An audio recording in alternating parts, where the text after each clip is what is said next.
Module 5, Lesson 3, Linear Functions and Proportionality. So we're looking at this table here for the first one. It tells us about the bags of candy and how much each one cost, and they want to know if this is a linear function, and if so, what's the equation. In order for it to be linear, it has to have a constant rate. So if we look at these, one bag of candy costs $1.25. That means each bag of candy should cost $1.25.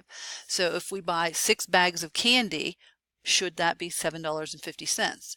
Well, if each bag of candy costs $1.25 and we're buying 6, $1.25 times 6, that should be 7.5, so $7.50, and that's what that is. We could check each one of these.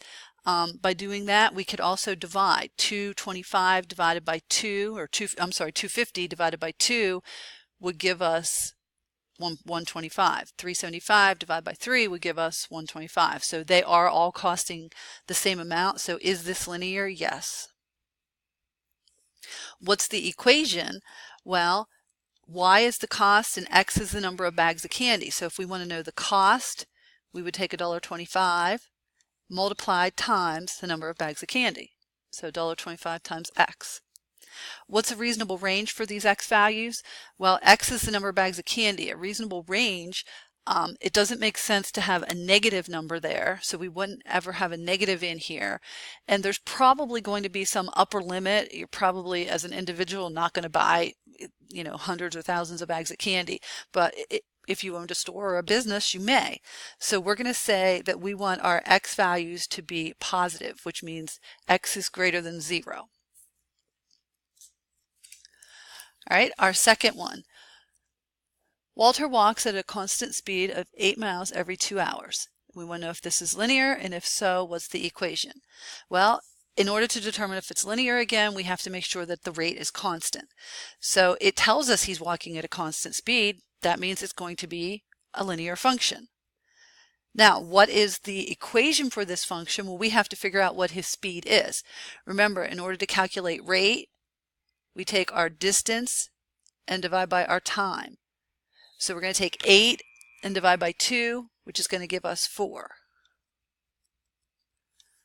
So this is our rate, 4 miles per hour. So our equation will be y, which will be our distance, equals 4 miles per hour times our hours. So if we know a time, we can put that in there for x, multiply it by 4, and that'll tell us our distance. Again, a reasonable range of values for this. If you're walking, you're not going to walk for a negative amount of time. So I would again say that your x values have to be greater than 0.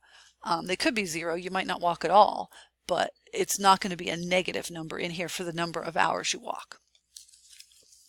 All right, number 3, Veronica runs at a constant speed. Distance is a function of time running. So it's telling us she runs at a constant speed, so this is a linear function. What's the equation for this? Well, 1 divided by 8, let's see, rate is equal to distance divided by time. So distance is 1 divided by 8, or 2 divided by 16, which reduces to 1 over 8. So our rate is 1/8 mile per minute. So our equation for this will be y, the distance, equals 1/8 the rate times x, the time.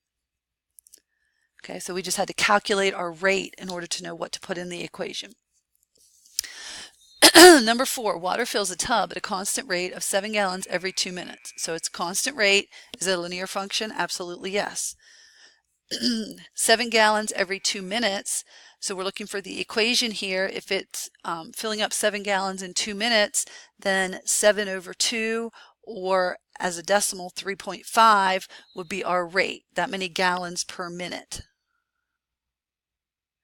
So y equals 7 over 2x, or if you want the decimal, y equals 3.5 times x.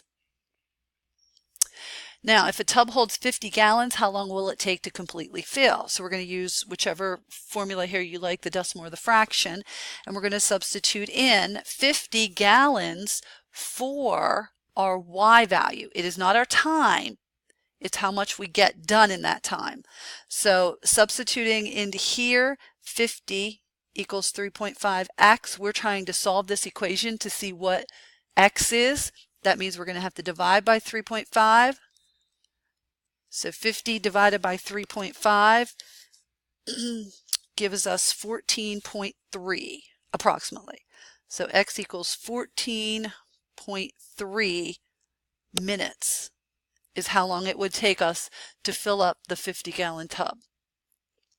Filling the same tub at 3.5 gallons per minute, that is 3.5 gallons per minute, it's the same tub, same rate. The tub starts with 8 gallons in it. That's different. We were assuming before that the tub was empty when we started to fill it.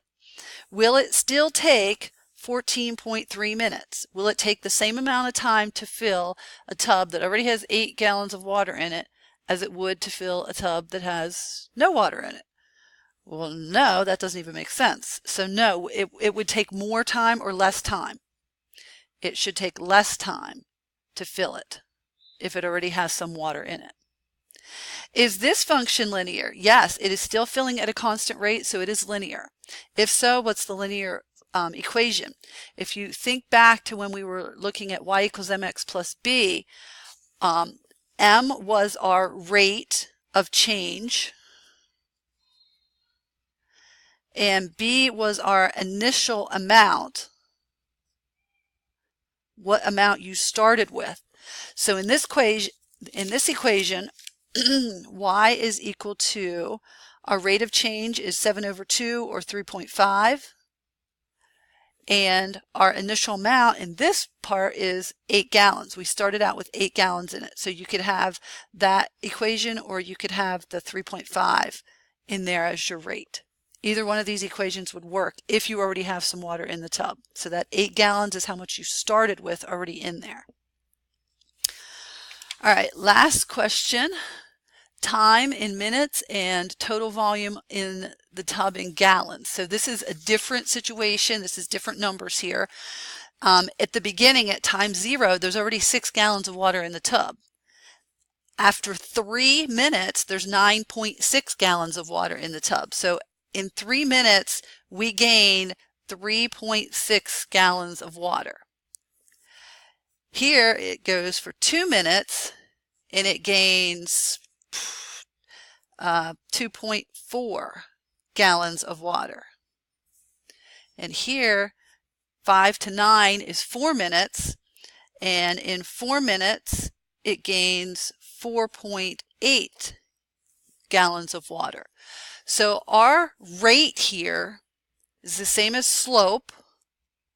If you recall back, we did the y2 minus y1 over x2 minus x1 formula. So we're taking 2 y values and subtracting them and taking 2 x values and subtracting them. I'm going to use these 2 coordinates. So if we have the coordinate 3, 9.6 and the coordinate 5, 12, we take our y values, which would be the 12 and the 9.6, subtract them on top. Take your x values, which would be the 5 and the 3, subtract them on bottom. We're going to get 2.4 over 2, which is just 1.2. So our rate is 1.2. This is filling at 1.2 gallons per minute.